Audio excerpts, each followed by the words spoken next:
Hello, hello, hello. Hello, hello, hello, hello, hello, hello, hello, hello.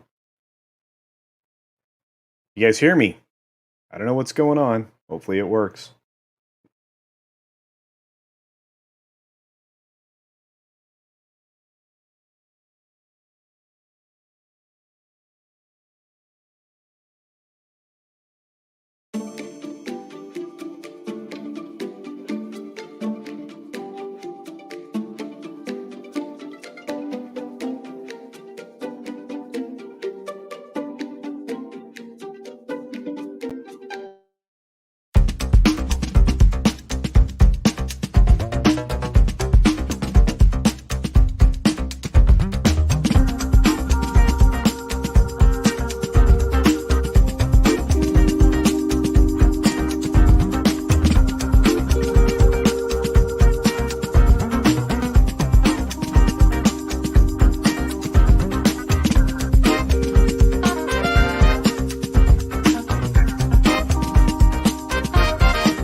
Good morning, good afternoon, good evening, or good night. And I'm going to restart the show because StreamYard is doing weird stuff. We'll try again.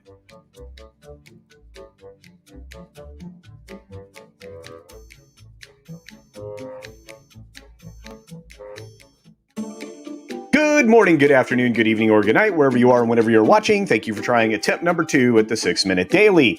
I honestly don't know what's going on right now. StreamYard did some weird stuff, could not have any audio.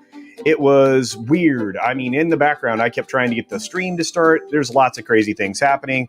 At least it looks like I'm going forward correctly now. At least I hope so. But here we go. We got plenty to talk about. The breaking story of the day, it got released at basically, 1:30 in the morning Pacific time. So many of you may have woken up to this. It's hard to note it, to be honest with you. And it's the very first story that Loki is actually getting season 2. That's right, season 2 of Loki will be happening at Disney Plus. So I know you were all very excited about this show.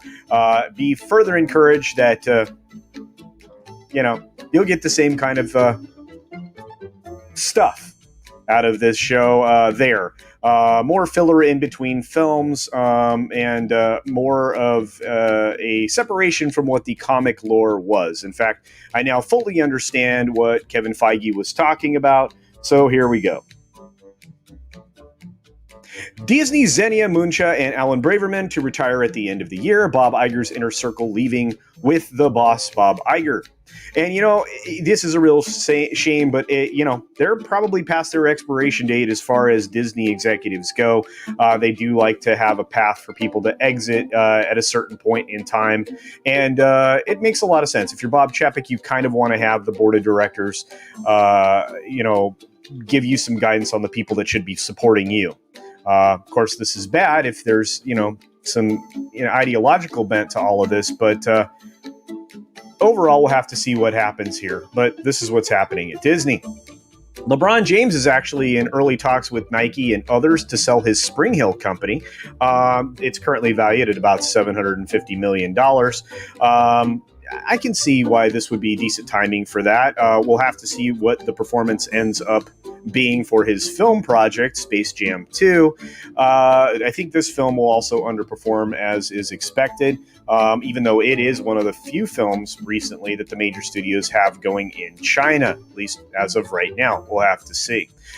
Beyond that, we have Joe Exotic's scripted series with Nicolas Cage being canceled. It's not going to go forward at Amazon. I think we're missing out on something special here. I also could be wrong on that as well. But hey, at least it would have been a decent representation, right? I think Cage could have pulled it off. He's been doing a lot of stuff lately. I don't think he said no to anything. And I'm interested to see the weird film that is Pig, to see what that ends up being at the end of the day. I don't know. Are you guys interested in that?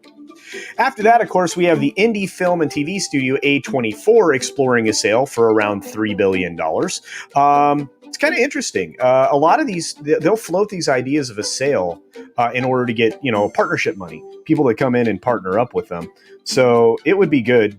It would be good for A24 to sell to somebody that would value it. But the problem is if it's acquired by somebody like Amazon or Netflix or somebody like that, you get more of the same out of the studio that you've been getting before, which means they'll drive the content quality down. Again, A24 is one of those auteur studios where you end up seeing a lot of edge of the line kind of stuff be produced. For example, Under the Skin, featuring Scarlett Johansson, was one of the films that they put out there that was just, raved about for a bit. Of course, you have the ESPN folks over, again, another Disney company. ESPN chief weighing in on the Maria Taylor-Rachel Nichols dispute. That, of course, came to the surface because of a leaked telephone call. I wonder how that came about, regarding, who deserves something and who doesn't based on merit, and how that works out with contract talks and everything else. It was interesting that this particular person, Jimmy, I can't say his name, Pitaro, decided to respond to this via a memo. So I don't know. ESPN's a mess. They're asking another $1 for their streaming product here, another $1 increase, and people are abandoning it like crazy, just like they are the ESPYs. The ESPYs only drew 1.1 million people to watch it this year. Used to be a premiere show. After Disney reveals the Black Widow streaming revenues, other studios are going to start feeling the pressure. Well, there's no doubt about this. It's a conversation that has, figured prominently into a lot of investors questioning of where these resources are going and when they would generate profit.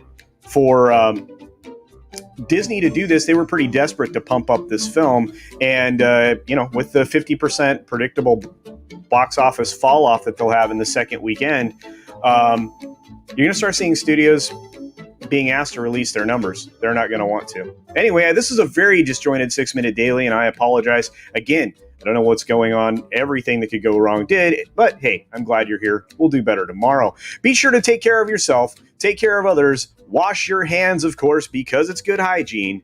And until next time, bye. Thanks for visiting today. Be sure you're subscribed and hit that for alerts. Yay! Of course, like and share all of the videos that you can, as it helps with the algorithm. Have a great day. Hey guys, be sure to check out Midnight's Edge in the morning in just a few moments. See you over there.